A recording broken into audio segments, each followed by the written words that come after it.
Shark attacks are rare. Don't believe me?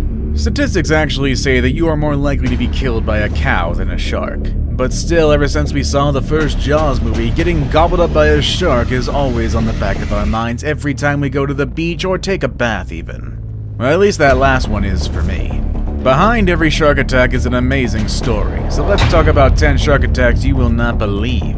Number 1 is quite a severe shark attack and the ending is nothing less than a miracle, so watch out for that, and of course, spoiler, some of these can be kind of violent.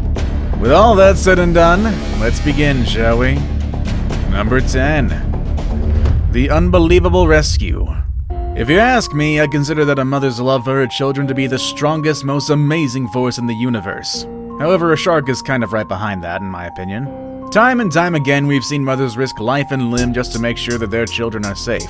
In this entry, we bear witness to motherly love so strong it was able to snatch a life away from the jaws of danger. No pun intended. It's kind of literal at this point. Vela Levy and her then 15-year-old daughter Sydney were at the New Smyrna Beach on March 14, 2012.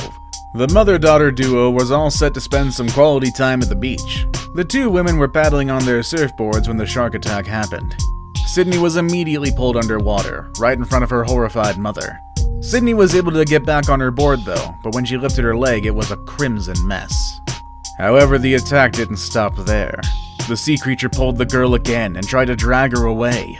This was when Valet decided that she wasn't going to let anything harm her daughter. She grabbed Sydney's shoulders and pulled hard, and eventually she was able to get Sydney on her board, and the two were fortunately helped by other surfers in the area. Number 9. A different outcome. Remember how Rocky Balboa and Apollo Creed became the best of friends? No? I'm too young to have watched Rocky? Well, anyway, they beat the crud out of one another in the first 2 movies, then they became friends. I know what you're thinking, that wouldn't happen in real life. That's some Dragon Ball Z stuff going right there. How can you be buddies with a person who previously beat you up? The truth is, it actually does happen. In this case, it did, although it didn't involve 2 prize-fighters. Krishna Thompson and his wife flew to the Bahamas with the intent of celebrating their 10-year anniversary. They were enjoying their day at the beach when Krishna was suddenly bit by a shark on the leg and started to drag him into the open ocean. By sheer will, he was able to pry the shark's jaws apart, and then he gave his attacker a few punches to the nose, sending it scurrying away. He survived the attack, but his leg was subsequently amputated. You would think that this incident would leave him with a bitter taste in his mouth, hating the species that gave him his disability for the rest of his life. However, it was the complete opposite. Krishna fully accepts the fact that it wasn't the shark's fault that he was attacked. Humans have been rapidly encroaching into their territory, making attacks more frequent. He is actually now one of the greatest advocates for shark conservation. If that isn't some massive story arc, I don't know what is. Number 8. I filmed my own horror story. In 1964, amateur underwater photographer and filmmaker Henry Borse and 2 other divers were playing with some seals in the ocean off Lady Julia Percy Island in Australia. I'm pretty sure I could have trailed off at seals and you all would have known what happened next. Suddenly, a great white came up from under Borse and took off his leg. A lot of leg stuff in this one so far. His diving partners heard Borse scream and then saw his leg floating in the water. They managed to get Borse back onto the boat and he was able to tell them his blood type, which was radio to head to shore. Borse later recounted that he tried to get his leg free by jamming his hand down the shark's throat and gouging its eyes. Borse is an amateur and underwater photographer and filmmaker, and a few years later he took the original film footage from the attack and reconstructed the other parts for a documentary called Savage Shadows. Number 7. Dolphins to the rescue. Rob Howes and 3 others were swimming 100 meters off Ocean Beach in New Zealand when they were suddenly encircled by a pod of dolphins. They thought they were being warded off by a group of aggressive males that were protecting their calves. The dolphins were getting closer and closer, as close as 4 centimeters away from the swimmers. When Howes found an opening, he started swimming away. Then one male dolphin saw him and submerged towards him. This was when he looked down and he spotted a great white shark about 2 meters below them. When the shark began to make a move towards them, the dolphins went into hyperdrive, agitating the water around the swimmers. Howes recounted that all he could see was a mass of fins, backs, splashing water, and human heads. Although it wasn't stated how, but a rescue boat soon approached them, which apparently drove the shark away, preventing the worst case scenario. They realized that the dolphins were acting so strangely in order to confuse the shark, preventing the attack. Ironically, Howes and the 3 others were all lifeguards out on a training swim that day. Number 6. Are you ready for your close-up? When faced with a dangerous situation like being attacked by a shark, you only have your wits and/or whatever is available to fend off for yourself and possibly save your life. If you are an underwater photographer shooting one of the most aggressive sharks in the world, of course you use your camera. Conservationalist Russell Easton was photographing a 12-foot tiger shark in the Bahamas when he got the close-up he was not expecting. He was looking through the camera's viewfinder taking photos of the beast when all of a sudden all he could see was a huge mouth and sharp teeth. It was only because of the camera that he was not bitten. Easton explains that biting is the only way for sharks to find out what something is, and is the reason for many shark attacks. He was just fortunate that the tiger shark was more curious about the camera than him, giving him precious seconds to swim away. This horrifying swim isn't without its rewards though. He did manage to take a photo like no one else has, the inside of a live ferocious shark's mouth. Number 5. You bite my foot, I'll punch your face. As previously explained in the previous entry, sharks take tiny bites on things that they are curious about, before deciding if it's edible or not. Lucky for the guy in this entry, he had the presence of mind and fists of stone to defend himself before the shark decided that he was going to be its next meal. Joshua Hawley was surfing at his favorite spot off the coast of Oahu, Hawaii's North Shore, when he felt a push on the left side of his body. When he looked, he spotted the unmistakable dorsal fin of a huge shark.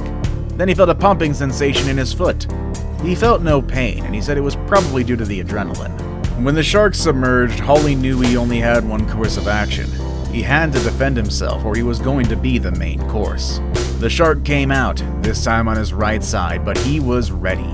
Hawley gave the shark 2 strong right jabs to the nose, forcing the shark to turn tail and swim away. Number 4. A great comeback. One of the most famous surfers on the planet and the subject of a Hollywood film, Bethany Hamilton's shark attack is probably one of the most famous in all of history. Not because it was such a terrible tragedy, but because it perfectly displays the strength and fortitude that we're capable of showing. The surfer was riding waves at the age of 13 when a shark came up beside her and bit into her board. It took her completely off of it. The bite was so quick and clean that Hamilton reportedly didn't even realize what had happened until she heard her friends screaming and saw the red in the water around her.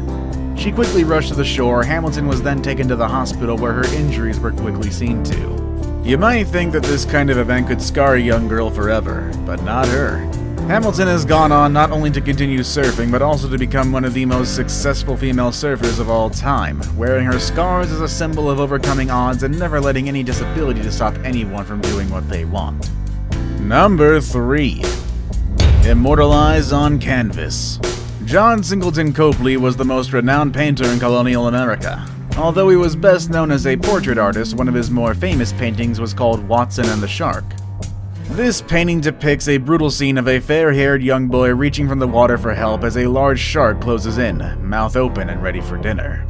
Copley based his painting on an actual shark attack from 1749. The victim was Brooke Watson, a 14-year-old crew member of a trading ship that was docked in Havana, Cuba. Watson was swimming in the harbor one day when a shark attacked him not once, but twice. The good news? His shipmates witnessed the attack and pulled him from the water, saving his life. The bad news? They were a little late. Watson lost his foot in the attack and later had the leg amputated below the knee. Watson did, however, go on to lead a good full life, serving in the House of Parliament for 9 years, as well as becoming the Lord Mayor of London. Not to mention the notoriety he received as being the first known shark attack survivor. Now it's time for the day's best pick. Today our photo shows a great white breaching the water in the act of attacking someone on shore. Now, we know that's physically impossible for a shark that size to attack someone close to shore, but that doesn't necessarily mean that attacks don't happen that close to shore, just not on that level of violence. Number 2. Sharks in the shallows. Shallow water seems like a strange place for a shark attack. After all, they sometimes get so close to shore that they can barely move. Nonetheless, it does happen. While it's hard to say for sure why sharks attack in shallow water, some species, such as the bull shark, like to feed in murky, warm, shallow waters. On July 6, 2001, a 7.4-foot, 200-pound bull shark tore off the arm of an 8-year-old boy in Pensacola, Florida. The shark attacked in waist-deep water and took a bite off the boy's arm and thigh during the first pass. The shark then clamped onto his arm. While people on the beach wrestled with the shark, it ripped the boy's arm off. One man then pulled the shark ashore and shot it 4 times in the head, pried open the mouth with a baton, and reached in and pulled out the boy's arm. The boy and his arm were rushed to the hospital. The arm, which was ripped off 4 inches from the shoulder, was reattached, but the loss of blood left the boy near death and caused brain damage. The boy remained in a light coma when he was released from the hospital 5 weeks after the attack. I saved the best for last, but first, I have a quick challenge that takes only 5 seconds to complete. If you can leave a like and subscribe within the next 5 seconds, you'll get 10 years of amazing luck. Just try it, it really works. Number 1. By the skin of his wetsuit. Rodney Fox is the most famous shark attack victim in history. Why is that? Because of the extent of his injuries and the fact that he survived them. On December 8, 1963, Fox was defending his Australian spearfishing title when a great white shark grabbed him around the middle and took him for a ride. He was flying through the water upside down, trying to gouge the shark's eyes. The shark released him and came back for more. Fox jammed his arm down the throat of the beast and pulled it free, ripping the flesh from his arm. The shark released him again and came back a 3rd time, dragging Fox along the ocean floor. After nearly drowning, Fox was released and pulled into a nearby boat. His bones were visible on his right hand and arm, and the hand alone required 94 stitches. His rib cage, lungs, and upper stomach were all exposed. His rescuers kept his wetsuit on, which kept his internal organs from spilling out, and may have saved his life as well. He arrived at the hospital within an hour of the attack, and somehow never went into shock. Miraculously, his main arteries remained intact, and after 4 hours of surgery and 360 stitches, Fox lived to tell his tale, stating that right after the attack, his body was literally being held together by his wetsuit. Who is having nightmares of being attacked by a shark? Let us know in the comment section down below. Want to watch more amazing stories about amazing people? Click on any of the videos you see on your screen. As always, thank you all for watching, and I'll see you all next time. Later, everybody.